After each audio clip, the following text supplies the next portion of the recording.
Okay, we're going to look at a really nice, quick and easy way to start a track. I'm using this Model 82, but you can use anything you like. I will use the sequencer on this, but then we'll do it without that, so it will work for anyone. This is an absolutely basic patch with just a sawtooth. We're just going to add a little bit of delay and reverb, and just to keep it simple, I will use Ableton ones. So let's have the echo. Dotted eighth notes is one of my favorites, and then the hybrid reverb. I'll just reduce that a bit, and also this dry wet is too much. I want that to be definitely less than 50%. It's really nice just to get a few effects involved. It just sounds nicer and it's a bit cooler. Ideally, you will have some kind of MIDI controller to do this. We'll kind of do a version without, but right now I've got my controller keyboard. Really, ideally, you'll have some knobs connected. It's really important to get some tactile feedback, in my opinion.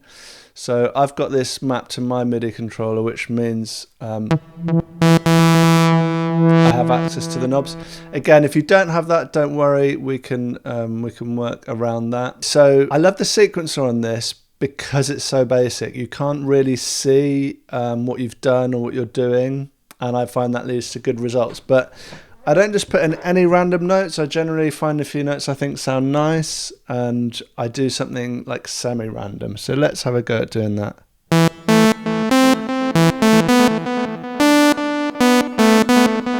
Like, let's just do something around that. Okay, so load.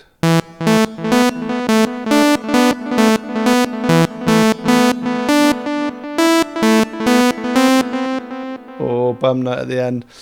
That's really annoying.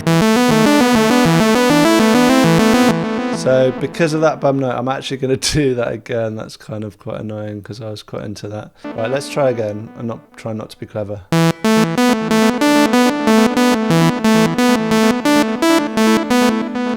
Okay, then let's play.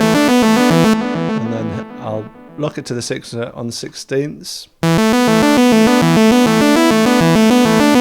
Then, because I got my MIDI controller, I can kind of just mess with the sound.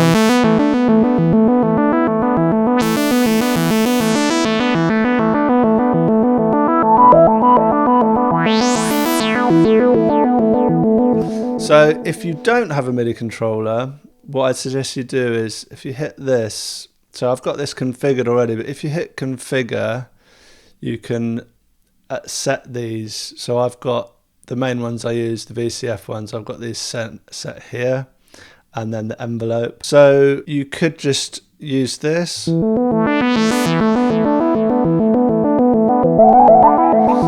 only thing is you can only do one at a time, but it's better than nothing. The next step in this process is to record the audio. So let's drag that over there. I'm going to set my audio from to be channel 1, Model 82, and I'm going to click this and go pre-FX, which means that I'll be recording the sound without the echo and reverb.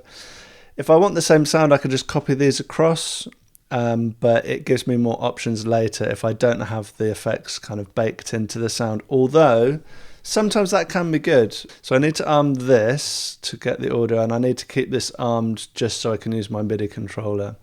So what I'm going to do is just record some audio while tweaking the knobs. So if you haven't got a MIDI controller, you can do it manually like this.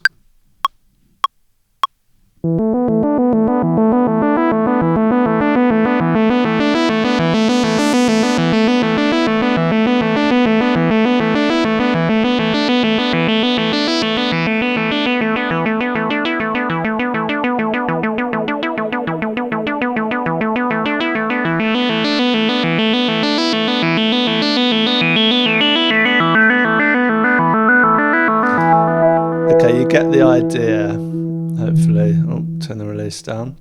So now we've got this, and can you hear how it's dry?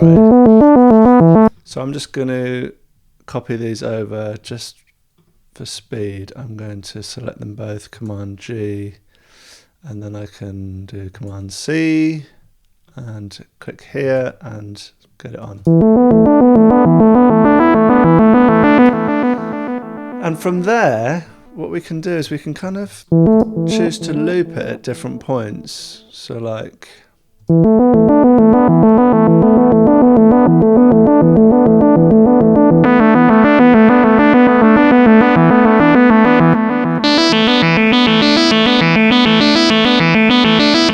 quite like that. Let's make a few though that we quite like.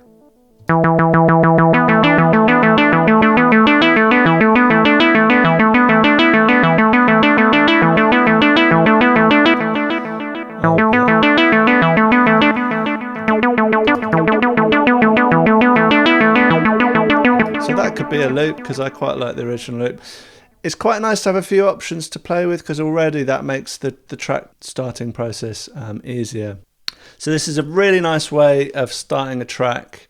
You could do it with a different preset, you could add more effects, you could go to town with the effects a little bit. So if you don't have this sequencer, what can you do? One thing that quite not a lot of people know about in Ableton is the step sequence mode. If I click here and I have track arm on, if I hit on my computer keyboard the right cursor key, it will input a note. So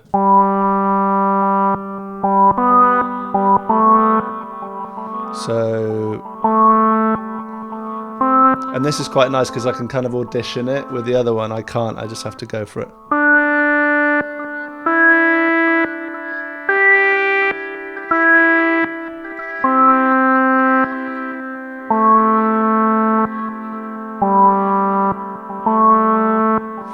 So let's just take that and I'm going to loop it there because I'm really into when you have a loop that's always a 4, like a set of 4 notes or a whole bar. Often it is what you need, but in dance music it's often really nice to have something that doesn't loop regularly. So then we could take that, let's go for pre-effects because these effects are a bit weird, and then we can just basically do the same thing as before. And I'll just...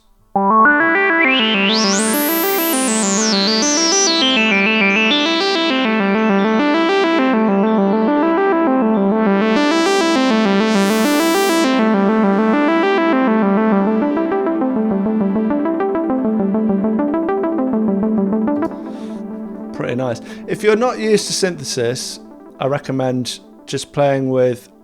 there's a reason I like this synth. Well, I love the sound of it, but it's also basic, but you can do loads of great stuff with it. Just try and make it fun. Just don't worry about it. Trust your ears, trust yourself, enjoy it. And if you come up with something cool, I'd love to hear it.